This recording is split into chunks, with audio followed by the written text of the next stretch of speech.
Congressman Gaetz, Republican of Florida, welcome back to Newsmax. Your thoughts tonight? Are you keeping an eye on the debate? Well, I was watching that great speech from President Trump, and we've all heard a lot of Trump speeches. That is probably the wonkiest and most detailed policy speech I've ever heard Donald Trump give, and I am here for it. That was a diagram of how Trump policies affected kitchen table issues in one of the most important states in the electoral map for the upcoming general election. And it seemed also to me that Donald Trump is intent to put electric vehicles on the ballot in this election. He spent a lot of time talking about the transition to hell, and you got a really, really detailed explanation of what you could expect in a Trump presidency regarding the renegotiation of trade deals, yet again, to put the American worker first. You didn't see stuff like this with workers feeling left behind constantly in the Trump presidency because we had a blue-collar boom animated by a lot of those regulation changes, a lot of those trade policy changes, and we didn't have to live under this kind of phony climate religion that seems to have infected every element of the Biden administration. As for the debate, like, whoa, what a weird start. Stuart Varney tries to say one of the other moderators' names, blows it, then tries to say it again, gives up, and just says Univision. It was amazing. If you haven't seen that clip, I didn't know what to expect after that. Yikes. I love Stuart Varney, like Stuart actually. too. Yeah, there's some good guys over there. Fox in general, we're kind of mad at, but, well, boy, that's tough. That is unfortunate. You know, Congressman, I want to ask you real quick. I mean, just to hear, I mean, when you listen to Biden speak to these same people, you know, and he speaks in such generalities, because I think he knows in his heart of hearts that he's not doing anything for these people. So how do you really speak to them? How do you talk to specific things that you've done, you know, for working class Americans, when everything that you're doing is gutting their life, from immigration to wages and inflation? Everything that they do, everything that Washington does makes it harder, makes the middle class in this country smaller. They create an elite class and very poor people, not much in between. That's what you always see when the left takes over a country. They try to talk to these people. He has nothing to say.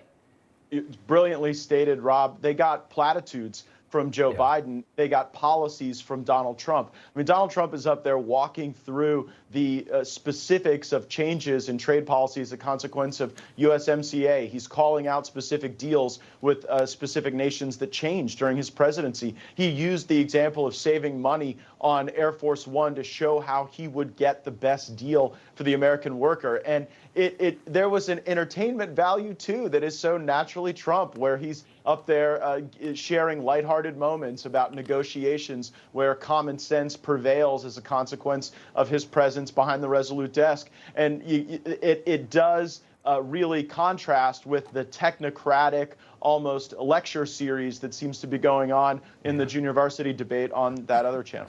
You know, good stuff, Matt, Congressman. You know, it's wild. I mean, some judge, and this was fraudulent, quite frankly, an example of fraud, just yesterday came out and ruled that Donald Trump committed all this fraud. It's not even the elephant in the room. No one's thinking about it. No one's talking about it. It's just another, I think the people understand wait a second. Yeah. Greg, isn't your favorite part of that they said Mar-a-Lago was worth $18 million? I mean, I'll buy it right now. I'll mortgage it for 1,000 years. I'll take it. I'll take 10 of them.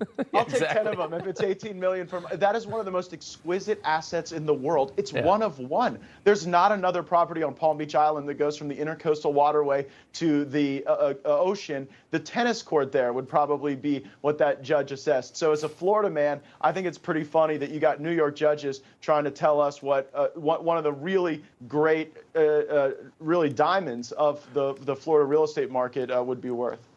Real estate expert Letitia James, you know, she knows a lot about South Florida real estate. Well, Jen, Mercedes, what do you think? I mean, I love it that the people get it. The people get it. That judge doesn't, Letitia James doesn't, the mainstream media doesn't, but everybody else does. Yeah, I mean, I got to tell you, this attack towards the Trump organization, this is an outrage. It shows how far the judicial system is going to go to take down the Trump family. It's not even about President Trump anymore. It's about the kids. It's about making sure that they can go bankrupt.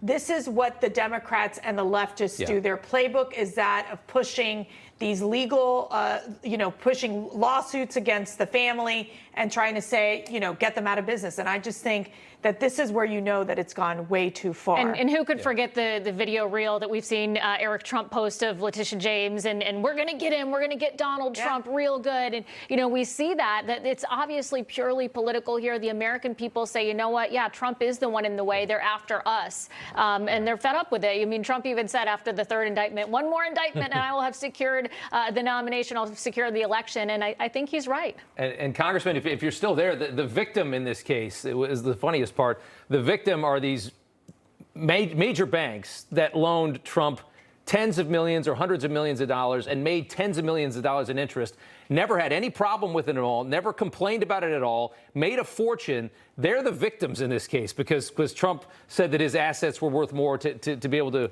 attain a larger loan, which he paid back in full interest, and that bank made a fortune. So that's the victim in this crime. That's the crime they're trying to allege.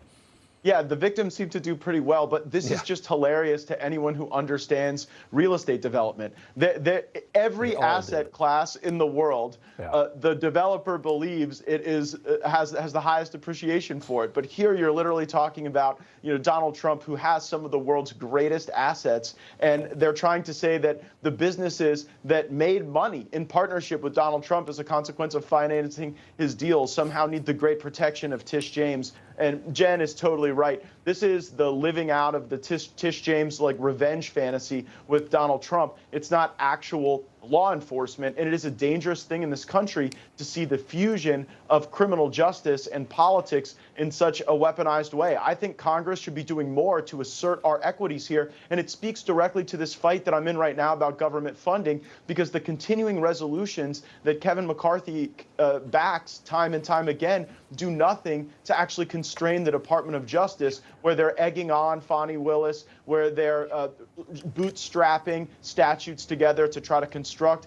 a legal regime to take Donald Trump out of the game and, for the sake of democracy, limit the choice of voters. This is the stuff you see in banana republics. It's not what we should see in America. Can I ask you real quick, is the government going to shut down? Yeah, probably. I mean, look, we're doing the best we can now. We were poorly led during the last few months, and we didn't get the appropriations bills in line, but we were debating amendments till 3 in the morning last night. We're going to be debating amendments and voting on them till midnight tonight. We've done more legislating, Rob, in the last 48 hours than we've done in the last 8 months, and it's because I'm demanding, along with other courageous conservatives, that we take up these single-subject spending bills, open them up for amendments, take votes. Some are going to win, some are going to lose, but we should fund the government with single subject bills, one agency at a time, not one lumped together vote on every disparate thing the government does, yes or no. Can I just ask you one more question? There's a rumor going around that McCarthy has said that he can't take up any bill that funds Ukraine but doesn't fix our southern border. Is that true? And your thoughts?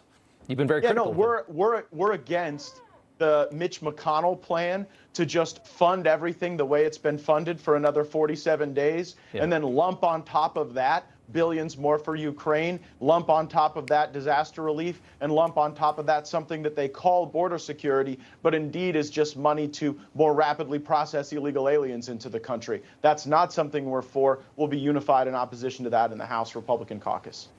All right, Congressman Gaetz, we appreciate it. I'd say hi to the speaker, but maybe you're not the best guy to give that message to. Yeah, maybe real quick, do you guys ever talk offline, or is it really tense? How would you characterize the relationship? He never calls, he never writes, but I won't be expecting a Christmas card. But look, we've got work to do. The American people expect us to be serious and do our jobs. That's what I'm trying to do here, get our government to act and fund its enterprise in the most serious and responsible way. Congressman Matt Gaetz, we appreciate it very much. Thank you, guys.